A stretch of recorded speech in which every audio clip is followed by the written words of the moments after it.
Someone has already made a decision for you today. Not by convincing you, not by arguing with you, by arranging the world around you in a way that made their preferred choice feel like your idea. You didn't notice. Nobody does. That's the whole point. And what I'm about to show you, it's not a list of sales tricks. It's not a self-help checklist. It's the actual architecture of how human decisions get hijacked, documented across 5 centuries of political philosophy, behavioral science, and the ruthless study of power. Machiavelli watched it happen in the courts of Florence. Robert Cialdini measured it in laboratories. And the people running billion-dollar enterprises use it on you before you finish your morning coffee. Today, that stops. First, let me show you what they never put in any textbook.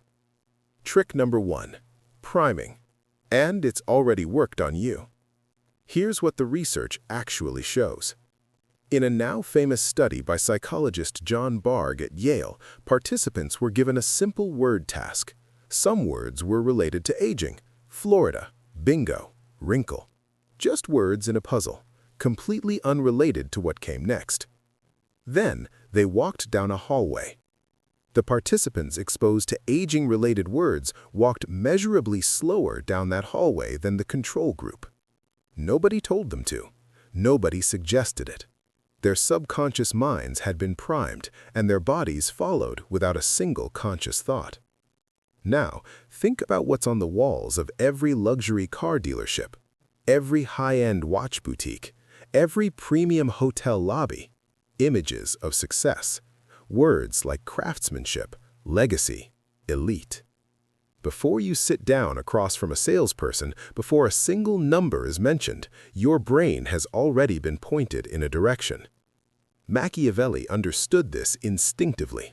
In The Prince, he wrote that a ruler must manage appearances before managing reality, because perception shapes action more reliably than fact. He watched Cesare Borgia enter conquered cities not with weapons drawn, but with theater. Banners, symbols, carefully arranged ceremony. The psychological groundwork was laid before the political conversation even began. You think you're deciding. You're responding to a setup. Trick number 2, visual and environmental cues. And this is where it gets uncomfortably specific. The temperature of your coffee affects how warmly you judge a stranger. That's not a metaphor. In a 2008 study published in Science, researchers found that people who briefly held a warm cup rated a stranger as having a warmer personality than those who held a cold cup. Physical sensation, emotional judgment, the same neural pathway. Williams and Bark, the researchers behind that study, showed that our brains don't cleanly separate physical experience from social perception. The environment doesn't just set the mood, it is the argument. This is why negotiators prefer certain rooms, why judges issue harsher sentences before lunch, a finding documented in a 2011 Israeli study across over 1,000 parole decisions. Why job interviews held in cluttered rooms systematically produce lower candidate ratings. The environment is speaking, you just can't hear it consciously. And here's what's difficult to accept. Most of the time, neither can the people deploying it. They've just learned what works. They've built the room, they've set the temperature, and you walked in thinking this was going to be a fair conversation. Say this with me. My environment shapes my thinking. Hold that, because here's where it gets worse. Everything you've been told about persuasion, that it's about logic, evidence, the better argument winning, is backwards. Trick number 3, anchoring. And you cannot reason your way out of it. You've been told you're a rational agent, that if someone shows you a number that doesn't make sense, you'll dismiss it, that your critical mind protects you. It doesn't.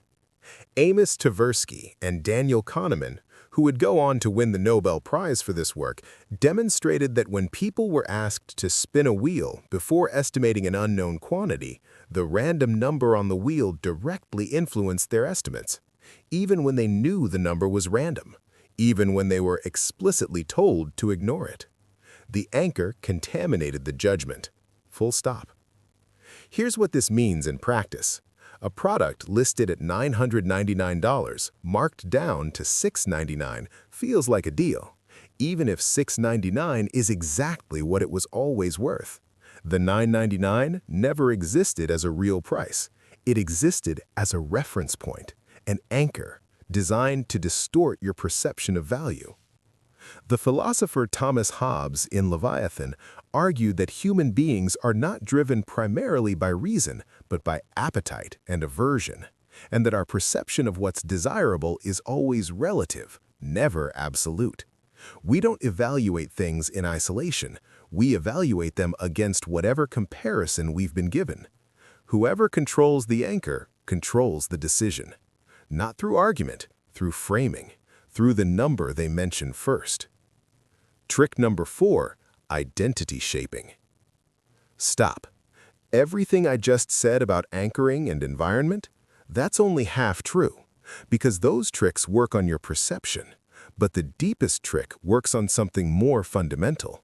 It works on who you think you are. Social psychologist Robert Cialdini documented this extensively. He found that people don't just respond to external pressure, they respond to internal consistency. Once someone privately identifies as a certain type of person, they will act in accordance with that identity, even when it costs them, even when it's irrational. Marketers learned this. Get someone to say, "I'm the kind of person who values quality." Just say it out loud, even in a small survey, and their subsequent purchasing behavior shifts. Political campaigns learned this. Cult recruiters learned this first. They don't change your mind, they change your self-concept, and then your mind follows. Machiavelli watched this in Cesare Borgia's political campaigns across the Romagna. Borgia didn't just conquer territories, he gave people a new identity as subjects of a modern, ordered state, making them psychologically invested in defending the very power structure that had conquered them. The historian Niccolo noted it with a kind of cold admiration. The people who should have been enemies became defenders. Because once you've accepted an identity, you protect it, even against yourself. Repeat after me. I choose my identity. It is not assigned to me. And once you see how identity gets manufactured, you can't unsee it. But first, there are 2 more tricks, and they explain everything else. Trick number 5, unity and social bonding. Here's what actually works and why. Cialdini, in his later work, identified what he called unity as the most powerful principle of influence, distinct from social proof, deeper than liking. Not people like me do this, but we are the same kind of people. We share blood, geography, struggle, belief. The moment someone establishes genuine shared identity with you, not performed similarity but actual belonging, your resistance doesn't lower, it dissolves. Because you're no longer evaluating a proposition from the outside, you're inside it. This is what Montesquieu observed in The Spirit of the Laws when he studied why certain political systems held together across generations while others collapsed. The ones that lasted weren't held together by force or law alone. They were held together by shared civic identity, a collective sense of we. The laws, he argued, must be felt as ours, or they will eventually be rejected. The manipulation version of this is calculated in-group construction. The antidote is the same insight turned toward defense. Ask yourself what you actually share with this person and what you've merely been made to feel you share. Shared history is real. Manufactured urgency of shared threat is a technique. Trick number 6, contextual soil preparation. This is the one that synthesizes everything. Every serious persuader, every skilled negotiator, every effective political operator, every high-performing salesperson knows that the moment of decision is almost never where the decision actually happens. The decision happens in the preparation of the context. Robert Cialdini calls this persuasion, the practice of directing attention and shaping the environment before the ask is made, so that when the moment comes, the ground has already been prepared, the soil has been tilled, the seed lands in ready earth. Ancient Roman commanders understood this intuitively. Polybius, the Greek historian who chronicled Rome's rise, observed that Roman military success was due not merely to battlefield strategy, but to the elaborate preparation of alliances, supply lines, and psychological positioning before any engagement began.